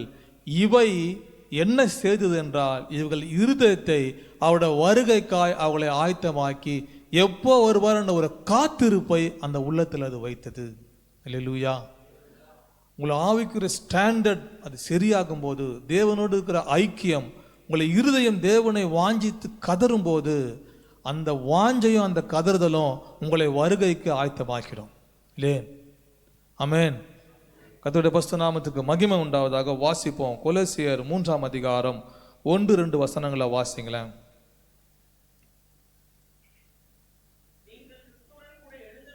நீங்கள் கிறிஸ்துவுடன் கூட எழுந்தது உண்டானால், கிறிஸ்து தேவனுடைய வலது பாசத்தில் வீற்றிருக்கும் இடத்தில் உள்ள மேலானவைகளை தேடுங்கள், பூமியில் உள்ளவைகளை அல்ல. அல்லேலூயா. மேலானவைகளையே நாடுங்கள். இப்போ நம்ம தேடுகிற நாடுகிற காரியத்தை கொஞ்சம் நீங்கள் ஆராய்ந்து பார்க்கணும். வருடத்தின் கடைசியில் இருக்கிறோம். நாமே கொஞ்சம் சுத்திகரித்து கொள்ள தேவன் உதவி செய்வாராக. நம்ம கொஞ்சம் ஆராய்ந்து பார்க்கிற ஒரு சூழ்நிலைகள் இருக்கிறோம். ஆமென். வருட கடைசியில் 27-28 ஃபாஸ்டிங் பயிர் வச்சுருக்காங்க. ஏன் இப்படி வருட கடத்தில் வைக்கிறாங்கன்னா, அப்படியாவது தேவ சமூகத்தில் அமர்ந்து ஒரு 2 நாள் நம்மை ஆயத்தப்படுத்தி வருஷம் முழுக்க ஓடி இருப்போம். உலகத்தின் பின்னே தான் 99.9% ஓடி இருப்போம். ஒரு 0.1% தேவ சமூகத்தில் அமர்ந்து, ஆண்டவரே இந்த வருடம் முழுக்க என்னுடைய காரியங்கள் எப்படி இருந்தது, உங்களுக்கு எது பிரியமாக இருந்தது, எது பிரியமாக இல்லை, நான் வருங்காலங்களில் என்ன நான் செய்யணும், வருகைக்கு நான் எப்படி ஆயத்தமாகணும்னு தேவ சமூகத்தில் கொஞ்சம் ஃபோர்ஸ் பண்ணி உட்கார வச்சா தான் உட்கார முடியுது நம்மளால். அல்லேலூயா. இல்லைன்னா பாருங்களேன், வெள்ளிக்கிழமை 10 மணிக்கு இருக்கிற அந்த ஃபாஸ்டிங் பேரை யாராவது பாருங்களேன் எப்படி இருக்குன்னு. விசாலமான சபையை கர்த்தர் கொடுத்தார். 2 பேர் உட்காந்துருப்பாங்க, 3ஆவது ஆளாக பாஸ்டர் உட்காந்து இருப்பார். ஆமென். வராதுகளை நான் குறை சொல்லலை. தன்னை தேவ சமூகத்தில் உட்கார்ந்து தன்னை தயார்படுத்தி கொள்ள, அல்லது தேவன் என்னை சுத்திகரிக்க, தேவன் என் உள்ளந்திரங்களை ஆராய்ந்து என்னோடு கூட இடைப்பட்டு சில காரியங்களை வெளிப்படுத்த யார் தன்னை ஒப்பு கொடுக்க முன் வரவில்லையோ, சுருக்கமாக சொன்னா ஏனோக்கு போல யாருக்கு சஞ்சரிக்க வாஞ்ச இல்லையோ, இவர்களாலே இந்த வருகையை குறித்த ஒரு பரிபூர்ண சிந்தையோடு இருக்க முடியாது. அல்லேலூயா. வருகை வருகைன்னு சொல்கிறாங்க, நாமளும் அப்படியே கேட்டு இருப்போமே தவிர, சபைக்குள்ள அந்த வருகை குறித்து காத்திருக்கிற அந்த வாஞ்சை ஒரு நாளும் வராது. அல்லேலூயா. இப்படிப்பட்ட சபைகள் இன்னும் நம்ம வாரம் ஜெபிக்கிறோம். யூபியில் இருக்கிற சபைகளுக்கு, பீகாரில் இருக்கிற சபைகளுக்கு ஜெபிங்க, அங்கே சபையை மூடுறான், சட்டம் வருது, வெட்டுறான், இப்படி எல்லாம் சொல்லிக்கிட்டே இருக்கிறோம். அங்கே ஏதோ நடக்குது நம்ம கேள்விப்படுறோமே தவிர, அப்படி ஒரு சூழ்நிலை தமிழ்நாட்டுக்குள்ளே கடந்து வந்தால், அந்த கொரிந்து சபையினுடைய 1வது குணாதிசயம் வாஸ்தம் பார்த்தீங்களா, சாட்சியிலே ஸ்திரப்பட்டு இருந்தாங்கன்னு. உண்மையிலே என்ன பண்ணுவாங்க, செதறடிக்கப்பட்டுருவாங்க எல்லாருமே. சமீபத்தில் ஒரு வீடியோ அமைச்சிருந்தாங்க எனக்கு ஒரு குரூப்பில். அந்த ஊழியக்காரன் அவர் மனைவி கர்ப்பமாக இருக்கிறாங்க. அந்த ஊழியக்கார் வடநாட்டில், அந்த ஊழியக்கார் பக்கத்தில் ஊழியம் பண்ணுறார். இந்த சமுதாயத்தை சேர்ந்தவங்க போய், நான் சொல்கிறத நீ செய்யலைன்னா உங்கள் கர்ப்பமாகிற மனைவியை நாங்கள் கொன்றுவோன்றாங்க. அந்த சகோதரி பாவம் அப்படியே கண்ணீரோடு நிற்கிறாங்க. பைபிளை வச்சுட்டு மேலே கால் வைன்னு சொல்கிறான் அவன். அவர் முடியாதுன்றாரு, அவரை போட்டு அடிக்கிறான். அடுத்தது மனைவி கிட்ட போகிறான், மனைவி தொடலை, கர்த்தர் கிருபையில் தொடலை, ஆனால் கிட்ட போகிறான். இவர் வேறு வழி தெரியாமல் கால் எடுத்து பைபிள் மேலே வைக்கிறார். அப்புறம் அந்த வார்த்தையை சொல்கிறான், சொல்லுன்றான். வழி இல்லை, அடியை வாங்கிட்டு சொல்கிறார். அப்புறம் மூடின பைபிளை 2ஆக பிரிக்க சொல்கிறான். 2ஆக பிரித்து 2 காலை அது மேலே வைன்றான். இப்போ என்ன, நான் வீடியோ வச்சுருக்கேன், இப்போ கூட இருக்குது என்கிட்ட, நான் கொடுக்குறேன். 2 காலையும் மேலே வைக்க சொல்கிறான். மேலே வைக்கிறாங்க. இப்போ பாருங்களேன், கொருந்து சபைக்குள்ளே இருந்த அந்த சாட்சியின் ஸ்தரம், ஒரு மனைவி எதனா காயப்படுத்துவான்ற ஒரு பயம் வந்தால் உடனே அது மாறுது பாருங்களேன். அல்லேலூயா. ஆனால் அதெல்லாம் சகிச்ச ஒரு ஆட்கள் இருக்கிறாங்க. அந்த ஊழியக்காரை குறை சொல்லலை, அவருக்கு உண்டான நிலவரம் அந்த மாதிரி. இப்போ நம்ம ஒரு கம்ஃபர்ட் ஜோனில் இருக்கோம். அல்லேலூயா. ஒரு சுகமான இடத்துல தங்கி வாசம் பண்ணி கொண்டு இருக்கிறோம். நமக்குள்ளே இதெல்லாம் கடந்து வரல. அதனால தேவனை பற்றி அறிகிற அந்த பரிபூர்ணம் உள்ள இருக்கிறோமா இல்லையான்னு ஆராய்ந்து பார்க்க கூட நம்மளுக்கு என்ன பண்ணல, அந்த எண்ணங்கள் வரல. ஞாயிற்றுக்கிழமை சபைக்கு வந்துடுறோம், மற்ற நாள்லாம் உலகத்துக்கு முன்னாடி ஓடுறோம். தமிழ்நாட்டில் அதெல்லாம் வராது. அல்லேலூயா. இந்த நினைவு இருக்குது பாருங்களேன். இது மாறும்போது அப்போ தான் நம்ம உட்கார ஆரம்பிப்போம். அல்லேலூயா. நான் ஆண்டவர் என்ன பண்ணுறார், கிருபையாக நம்ம காக்குறார். அல்லேலூயா. எங்கள் பிரச்சனை இதில் தமிழ்நாட்டில் நம்ம பகுதியில் அந்த அளவுக்கு இல்லை. கர்த்தர் கிருபையாய் காக்குறார். இதை நம்ம புரிந்து கொள்ளலைன்னா நம்ம வருகைக்கு வரும்போது அந்த ஆயத்தமாகுதலில் நம்ம பரிபூர்ணமாக இருக்க மாட்டோம். 1ஆம் நூற்றாண்டிலே கொருந்து சபை காத்திருந்தா எந்த மட்டும் இருந்திருக்கோம் பாருங்களேன். அல்லேலூயா. இப்போயா 2000 வருஷம் ஆயிடுச்சு, கிறிஸ்டியானிட்டின்னு ஒன்று இருக்குது, உலகம் முழுதும் இருக்கிறாங்க அப்படின்ற ஒரு ரெகக்னேஷன் இருக்குது, அங்கீகாரம் இருக்குது, இதெல்லாம் இருக்குது. பார்க்குறவங்க இந்த சபை இதெல்லாமே இப்போ பார்க்குறவங்களுக்கு அது பெருசாக தெரியல.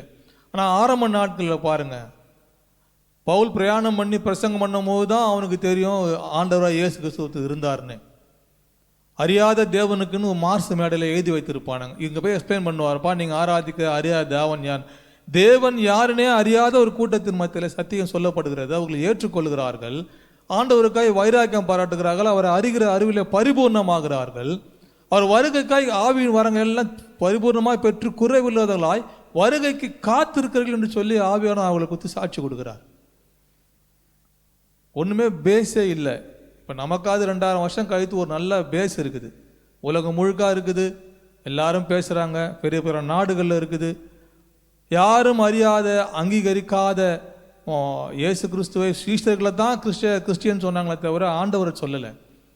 அப்படி ஒரு காலகட்ட சூழ்நிலை 1ஆம் நூற்றாண்டில் இருக்கும்போது அங்கே இருக்கிற சபைக்குள்ளே இருந்த அந்த வாஞ்சையை பாருங்க. ஆமென். கர்த்தருடைய பரிசுத்த நாமத்துக்கு மகிமை உண்டாவதாக. வாசிங்க லூக்கா சுவிசேஷம் 16ஆம் அதிகாரம் 13ஆம் வசனம். எந்த ஊழியக்காரனும், லூக்கா 16:13, எந்த ஊழியக்காரனும் 2 எஜமானுக்கு ஊழியம் செய்ய கூடாது. ஒருவனை பகைத்து மற்றவனை சிநேகிப்பான், அல்லது ஒருவனை பற்றி கொண்டு அல்லேலூயா மற்றவனை அசட்டை பண்ணுவான். தேவனுக்கும் உலக பொருளுக்கும் கூடாது. அல்லேலூயா. அப்போ நம்மளால இந்த மாதிரி டபுள் ட்ராக்ல போகவே முடியாது. ஆனால் நம்ம அப்படி தான் போகிற மாதிரி ஒரு எண்ணத்தை பிசாசு உண்டு பண்ணுவான். நீ நல்லா தான்ப்பா ஓடுற, நல்லா ஆவிக்குரிய நிலவரத்தில் தான் இருக்கிற, நல்லா வேலை செஞ்சு சம்பாதிக்கிற, இப்படி நம்மளை எண்ணெய் வச்சுட்டான்னா, அதை நம்ம நம்பிட்டோம்னா, அதை நம்ம ஏற்றுக்கொண்டுட்டோம்னா நமக்குள்ள இந்த வாஞ்சையானது கொழுந்து விட்டு எரியாது. அல்லேலூயா. இது ரொம்ப எளிமையான வஞ்சகம். அவன் வஞ்சிக்கிறதே எல்லாம் எங்கே, உங்கள் தாட்டில் தான் இருப்பான். அவன் உங்களோட சிந்தை, உங்கள் எண்ணங்களில் தான் அந்த வஞ்சனை நிரம்பி இருக்கும்.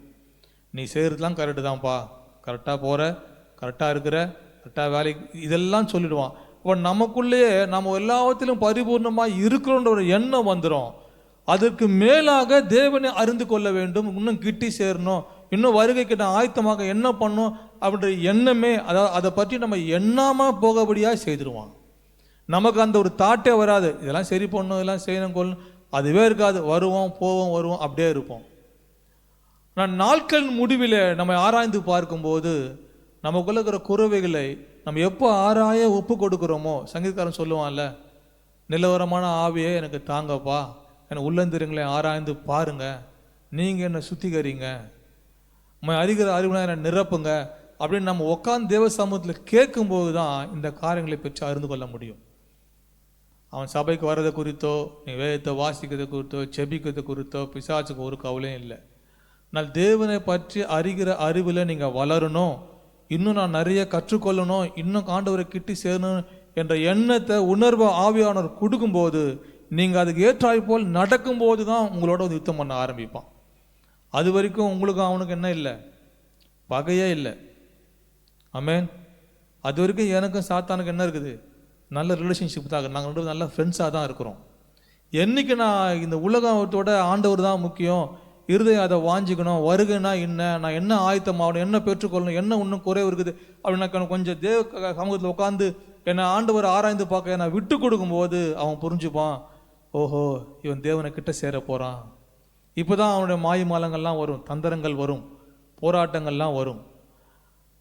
அப்போ நம்ம ஆண்டவரை அறிகிற அறிவில் நிறைந்திருந்தா நம்ம தெளிவாக சொல்லுவோம், பிசாசே உனக்கு என் மேலே அதிகாரம் இல்லை, விலக்கரையமாக ரத்தத்தை சிந்தி ஜீவனை கொடுத்து நான் வாங்கப்பட்டிருக்கிறேன், அவர் தான் என்னை ஆளுகை செய்கிறாரு, உனக்கு என் மேலே அதிகாரம் இல்லை, பாவமே உனக்கு என் மேலே அதிகாரம் இல்லை, நான் அவரோட ரத்தத்தால் மீட்கப்பட்டிருக்கிறேன், நான் அவருடைய பிள்ளையாக இருக்கிறேன், நான் அதிகாரம் பெற்றவனாக இருக்கிறேன். இப்படி வசனம்லாம் உங்களுக்குள்ளே போக போக போக நீங்கள் தேவனை குறித்து அறிகிற அறிவில் நிரம்பும் போது உங்களால் எளிதாய் இந்த ஆவிக்குரிய யுத்தத்தை செய்ய முடியும். ஆமென். அது ஒரு சில ஆவிக்குரிய காரியங்களில் வாசன் சொல்லுவார், ஒரு சபை இருக்குது, அந்த இடத்துல சபையுடைய ஜனங்களுடைய ஜெபம் ஆண்டவர் சமூகத்தில் உட்கார நேரங்கள் அந்த மண்டலத்திலேயே பிசாசு கிரியை செய்ய முடியாதான். ஏன்னா அந்த சபைக்குள்ளே இருக்க அந்த வாஞ்சை அந்த மாதிரி. இப்போ கொரு சபை மாதிரி வைத்துக்கொள்ளுங்களேன், அங்கே போனால் எங்கன்னா போனால் எப்பவுமே ஊழியக்காரங்களை இங்கே வந்து யூல் பிளேனர் வந்தார், உங்களால் தெரிஞ்சுக்கிறேன், பல வருஷத்துக்கு முன்னாடி மெசேஜ் கொடுத்ததுக்கு முன்னாடி இந்த தெருக்கள்லாம் கூட்டின்னு போக சொல்லுவார். போய் ஒவ்வொரு மூலையில் நின்று ஜோம் பண்ணி அங்கே இருக்கிற விக்கிரக கோட்டை மாதிரி ஜோம் பண்ணிட்டு வருவார். ஏன்னா நான் ஈவினிங் மெசேஜ் கொடுக்கணுன்னா இங்கே இருக்கிற எல்லா பிசாசு எல்லாத்தையும் நான் கட்டணும், இங்கே இருக்கிற ஆவிக்கிற மண்டங்களை கிரியை செய்கிற எல்லாத்தையும் நான் கட்டணும், அவற்றை கட்டிட்டதுக்கு அப்புறம் தான் உள்ளே நான் வந்து மெசேஜ் கொடுக்க முடியும் அப்படின்வார். ஆனால் ஒரு கிராமத்தை பற்றி சொல்லுவார், அங்கே இருக்கிற விசுவாசிகளுடைய ஜபம், தேவனை தேடுகிற அந்த வைராக்கிய வாஞ்சைகள், அந்த இருக்கிற எல்லைகளிலே பிசாசுக்கு இடமே இல்லை. அப்படிப்பட்ட ஒரு வைராக்கியம் உள்ள சபை இது. சபையினுடைய ஐக்கியம், ஆண்டவரோடு இருக்கிற ஐக்கியம், ஜபங்கள், அவருடைய ஊழியங்கள் நிமித்தம் அந்த பகுதியே எப்படி இருந்ததுன்னா ஆண்டவரால் காக்கப்பட்டிருந்தது. ஆமென். சபை இப்படிப்பட்ட சபையாக எழும்ப வேண்டும் என்பது ஆவியானோட விருப்பம். இப்படி எழும்பாதபடி சபை ஜனங்களை தடுக்கிறது தான் பிசாசுடைய வேலை. அப்போ கொரிந்து சபையோட நிலவரங்களில் 3 காரியங்கள் இருக்குது. நம்ம 3 தியானிக்க நமக்கு நேரம் இல்லை, நம்ம அவுட்லைனாக பார்த்துட்டு போகிறோம். 1, இவர்கள் சாட்சியிலே ஸ்திரப்பட்ட சபைகள். அல்லேலூயா. தேவனை அறிகிற அறிவிலே குறைவில்லாதவர்கள், சம்பூர்ணமானவர்கள், ஆவிக்குரிய வரங்களில் இவர்கள் குறைவில்லாதவர்கள். இந்த 3ம் இவர்களை எப்படி மோல் பண்ணி வச்சிருந்ததுன்னா அவருடைய வருகைக்காய் காத்திருக்கிற ஒரு சபையாய் வைத்திருந்தது. அல்லேலூயா. அடிப்படையாக என்ன வேணும்னா என் இருதயம் ஆண்டவரை வாஞ்சிக்கணும். நான் அப்படி ஆண்டவரை வாஞ்சிக்கும் போது அது என் பொக்கிஷமாய் மாறும். அந்த பொக்கிஷத்தை விட்டு என் இருதயம் ஒரு நாளும் பின்னாடி வராது. அல்லேலூயா. பூமிக்குரியர்களே அல்ல, கிறிஸ்து சிங்காசனில் வீற்றிருக்கிற அந்த வலது புறத்தில் இருக்கிற அந்த மேலான காரியங்களை நாடுகிற எண்ணங்கள், இந்த வாஞ்சைகளை இன்னும் உங்களை அதிகரிக்கும், இன்னும் உங்கள் ஐக்கியத்தை அதிகரிக்கும். அல்லேலூயா. அப்படி 2 எஜமானுக்கு ஊழியம் செய்கிறேன்னு நீங்கள் திருப்தி அடைஞ்சிங்கன்னா நல்லா தெரிஞ்சுக்கொள்ளுங்க, அது வேதம் சொல்லுகிறது, அது உங்களால் கூடாது. வேதம் கூடாது சொல்லுது நீங்கள் செஞ்சு கொண்டு இருக்கிறீங்கன்னா நல்லா பிசாசை நம்மளை ட்ராப் பண்ணி வச்சிருக்கிறான். அல்லேலூயா. தெளிவாக புரிஞ்சுக்கணும். எது வேதம் உங்களால் கூடாது, செஞ்சால் 1 தான்பா உங்களால் முடியும்னு சொல்லுது, இல்லை நான் 2மே பக்காவாக செய்கிறேன் பிரதர் அப்படின்னா அது வேதத்தில் சொல்லப்படாத காரியம். அப்புறம் வஞ்சிக்கப்பட்ட நிலவரத்தில் இருக்கிறோம். நாம் என்ன செய்யணும், அங்கேருந்து விடுதலை ஆகணும் என்பதை தெளிவாக நீங்கள் அறிந்து கொள்ள வேண்டும். அல்லேலூயா. கர்த்தருடைய பரிசுத்த நாமத்துக்கு மகிமை உண்டாவதாக. வாசிங்க மத்தேயு சுவிசேஷம் 24ஆம் அதிகாரம் 42 44 வரைக்கும் வாசிங்களேன். உங்கள் ஆண்டவர் இன்ன நாளிலே வருவார் என்று நீங்கள் அறியாது இருக்கிறபடினால் விழித்திருங்கள். அறிந்திருந்தால் அவன் விழித்திருந்து அவன் தன் வீட்டை கண்ணமிட விட்டான் என்று அறிவீர்கள். நீங்கள் நினையாத நாளிலே மனுஷகுமாரன் வருவார், ஆதலால் நீங்களும் ஆயத்தம். 2 காரியங்கள், விழித்திருங்கள், 2வது ஆயத்தமாயிருங்கள். ஆமென். இந்த மனக்கண்களை பிசாசு குருடாக்கி வைத்திருப்பான். நீங்கள் விழிப்பா இல்லைன்னா அவன் உங்களை குருடாக்குனதே தெரியாமல் என்ன பண்ணி கொண்டிருப்போம், குருடனை போல தான் இந்த உலகத்தில் நடந்து கொண்டு இருப்போம். அப்புறம் பார்த்துக்கலாம், அப்புறம் ஞானஸ்தானம், அப்புறம் அபிஷேகம், அப்புறம் தள்ளி போட்டோம்னா ஆண்டவர் எப்போ வருவார்னு யாருக்குமே தெரியாது. நீங்கள் நினையாத நாளிலே மனுஷகுமாரன் வருவார். அதனால் என்ன பண்ணணும்? கவனமாக விழித்திருக்கணும். திருடன் வருகிற போல ஒரு திருடன் வருவான்னு ஒரு வீட்டு எஜமானுக்கு தெரிந்தால் அவன் காவலாளியை கொண்டு வந்து பக்காவாக அதை என்ன பண்ணிடுவான்? காவல் காத்து அதை காத்துருவான். உங்களுக்கு தெரியாமல் இருக்கிறதுனால நீங்கள் கண்டிப்பாக விழிப்புடன் இருக்க வேண்டும். மனக்கண்கள் குருடாக்கப்பட்டுச்சுன்னா அதை நம்ம அறியாமல் போயிட்டோன்னா நம்ம அப்படியே தேவனை அறியாமலே வாழ்ந்து போயிடுவோம். அதே போல் நீங்கள் நினைக்காத நாளிகளே வருவார். ஆயத்தமாக இருக்க வேண்டியது சபையினுடைய அவசியம். இதில் தான் இந்த கொரிந்து சபை பரிபூர்ணமாக இருந்தது. ஆவியானவரும் சபையை குறித்து அருமையாக ஒரு சாட்சியை இங்கே எழுதி வைத்திருக்கிறார். கண்களை மூடுவோமா? அப்படியே தேவச்சனமே நம்மை தாழ்த்துவோமா? ஒரு சபையை குறித்த ஆவியானுடைய கண்ணோட்டத்தை தியானிக்கும்படியாக கர்த்தர் நமக்கு கிருபை கொடுத்திருக்கிறார். அந்த சபையானது அது எப்போதும் ஆவிக்குரிய காரியங்களில் நிறைவுள்ளதான சபையாக இருக்கிறது. ஒரு சபையை குறித்து ஆவியானவாலே தெளிவாய் வெளிப்பாடு கொடுக்க முடியும் என்றால் எல்லா சபையும் எல்லா விசுவாச பிள்ளைகளும் அவருடைய பார்வைக்கு மறைவானவர்கள் அல்ல. இந்த நாளில் நாம் இனி கற்றுக்கொள்ள வேண்டியது அது ஒன்றே ஒன்று தான். ஒரு சபை அல்ல, எத்தனை ஆயிரம் கோடிகள் சபை இருந்தாலும் அவை ஆவியான பார்வைக்கு மறைவாய் இல்லை. சபை விசுவாச பிள்ளைகள் ஒரு நாளும் தேவனுடைய பார்வைக்கு ஆவியானுடைய கண்ணோட்டத்துக்கு மறைவாய் இல்லை. எல்லா காரியங்களும் அவர் ஆராய்ந்து அறிந்திருக்கிறார். அவர் தெளிவாய் பவுலுக்கு உணர்த்துகிறார் இந்த சபையை குறித்து. அப்படிப்பட்ட காரியங்கள் நமக்குள்ள இருக்குதா என்று சொல்லி நம்ம ஆராய்ந்து பார்க்க வேண்டிய ஒரு தருணத்தில் இருக்கிறோம். கொஞ்சம் நேரம் அப்படியே விட்டு கொடுத்து, ஆண்டவரே இந்த கொரிந்து சபையை போல எனக்குள்ள என்ன காரியம் இன்னும் குறைவா இருக்குதுன்னு நான் ஆராய்ந்து பார்க்க உதவி செய்யுங்கப்பா. கிறிஸ்துவை பற்றிய சாட்சி அவர்களுக்குள்ள ஸ்திரப்பட்டு இருந்ததே தகப்பனே. இயேசு கிறிஸ்துக்குள்ளா எல்லா உபதேசத்திலும் எல்லா அறிவிலும் மற்ற எல்லாவற்றிலும் ஒரு சம்பளம் உள்ளவர்களாய் காணப்பட்டார்களே. ஆமென் ஆண்டவரே. யாதொரு வரத்திலும் குறைவில்லாதவர்களாய் கர்த்தராக இயேசு கிறிஸ்து வெளிப்படுறதுக்கு காத்திருந்தாங்களே தகப்பனே. ஆண்டவரே எங்களை விட்டு கொடுக்குறோம்ப்பா. கொஞ்சம் உள்ளந்தெரிங்களை ஆராய்ந்து பாருங்கப்பா. ஆமே. அப்படியே ஜெபத்தோடு கூட இருங்களேன். இருந்து கர்த்தரை பார்த்து கேளுங்க. எனக்கு ஆவியான நமக்கு சொல்றது ஒன்றே ஒன்று தான். நீங்கள் விட்டு கொடுக்கும்போது அவர் உங்களை ஆராய்ந்து உங்கள் உள்ளந்தெரிங்களை ஆராய்ந்து உங்களுக்கு அவர் கற்றுக் கொடுக்க வெளிப்படுத்த சித்தமுள்ளவராக இருக்கிறார். ஏன்னா இது தனிப்பட்ட ஒவ்வொரு தேவ பிள்ளையுடைய காரியம். பிள்ளைகளுக்கு வெளிப்படுத்த தேவன் சித்தமுள்ளவராக தான் இருக்கிறார். யாரோ ஒருக்கு வெளிப்படுத்தப்பட்டு நமக்கு சொல்றதை விட நாம் தேவ சமூகத்தில் அமரும் போது அதை நமக்கு கர்த்தர் வெளிப்படுத்த சித்தமுள்ளா இருக்கிறார். பொதுவாகவே யாராவது வெளிப்படுத்தி சொல்லுதை கேட்க தான் நம்ம வாஞ்சியா இருக்கிறோம். ஆனால் அவர் எல்லாரோடும் பேசுகிற தேவன் என்பதையும் எல்லாரையும் ஆராய்ந்து அறிந்திருக்கிற தேவன் என்பதையும் அவர் எல்லார் மேலும் கண்ணோக்கமாக இருக்கிறார் என்பதையும் சபை உணரும் போது அந்த சபை தன்னைத்தானே வருகைக்கு ஆயத்தமுள்ள ஒரு சபையாய் மாற்றுறதுக்கு ஏதுவா இருக்குமே. ஆண்டவரே உம்மை குறித்த சாட்சியில் நான் ஸ்திரப்பட்டு இருக்கணும்ப்பா. உம்மை அறிகிற அறிவில் ஆண்டவரை எல்லா உபதேசத்திலும் நான் குறைவில்லாதவனாய் சம்பூர்ணமாக இருக்கணும்ப்பா. யாதொரு ஒரு வரத்திலும் நான் குறைவில்லாதவனாய் நிறைவாய் காணப்பட்டு உடைய வருகைக்காய் காத்திருக்கிறவனாய் இருக்கணும் தகப்பட. ஒரு விஷயம் என்னை தாழ்த்துக்கிறோம்ப்பா. என் உள்ளந்தெரிங்களை ஆராய்ந்து பாருங்கப்பா. உமக்கு மறைவாய் ஒன்றும் இல்லையே தகப்பன. உமக்கு மறைவாய் எங்கே போவேன்னு தாவிட்டு சொன்னானே ஆண்டவரே. நான் செட்டைகள் எடுத்து வானத்தில் உயர போனாலும், பூமியின் கட்டாந்திரங்களுக்கு போனாலும், சமுத்திரத்தின் ஆழத்துக்கு போனாலும் அது ஒன்றும் மறைவில்லை ஆண்டவரே. ஆண்டவரே என் நினைவுகளை அறிந்திருக்கிறீங்க, என்னுடைய அசைவுகளை அறிந்திருக்கிறீங்க, என் எண்ணங்களை அறிந்திருக்கிறீங்கப்பா. வாயில பேச்சு பிறவாத முன்னே அதை நீங்கள் அறிந்திருக்கிறீங்கப்பா. ஆண்டவரே எல்லாவற்றையும் ஆராய்ந்து அறிக்கிற உமக்கு முன்பாக நாங்கள் அற்பமாக இருக்கிறோம் தகப்பனே. என்னுடைய மனுஷக சிந்தைகள் வீணான எண்ணங்கள் எல்லாம் ஆண்டவரே அது ஒன்றுக்கும் பிரயோஜனம் இல்லாதது ஆண்டவரே. என் நினைவுகள் அப்பா உங்களுடைய நினைவுகள் அல்ல என்று சொன்னீங்களே ஆண்டவரே. என் வழிகளை ஆராய்ந்து அறிந்திருக்கிறவரை ஒப்பு கொடுக்குறான்ப்பா. இருதயத்தை கர்த்தர் ஆராய்ந்து பார்த்து என்னோடு கூட இடைப்படுவீராக. ஆண்டவரே கேட்கிற எல்லா பிள்ளைகளுக்கு கர்த்தர் உதவி செய்யுங்கப்பா. கேட்கிற யாவரும் பெற்றுக்கொள்காண்ட வேத வசனத்தின்படியே தகப்பனே ஆராய்ந்து அறிகிறதுக்கு ஆண்டவரை விட்டு கொடுக்குற எல்லா பிள்ளைகளோடும் கர்த்தர் இடைப்படுவீராக. ஆவியானவர் உண்டாக்குற அந்த காரியங்கள் அப்பா கடந்து வருவதாக இயேசுவின் நாமத்தினால. வா விட்டு கொடுக்க முடியாதபடி இருக்கிற கடினங்கள் ஏதாவது இருக்கும் என்றால் இயேசுவின் நாமத்தினால் அந்த கடினங்களை உண்டாய்க்கிறோம்ப்பா. பிசாசு மந்தப்படுத்தி வைக்கிற கடினமாக்க நினைக்கிற அந்த எண்ணங்களை, அந்த சிந்தையில ஒரு டெலிவரன்ஸை ரிலீஸ் பண்றோம் இயேசுவின் நாமத்தினால். வராதி சந்தரோதனமலாதி யாச்சினி மனாங்கரபலவுதனா எல்லா மனமேட்டிமையான எண்ணங்களை உடைக்கிறோம், இருதய கடினங்களை உடைக்கிறோம் இயேசுவின் நாமத்தினால்.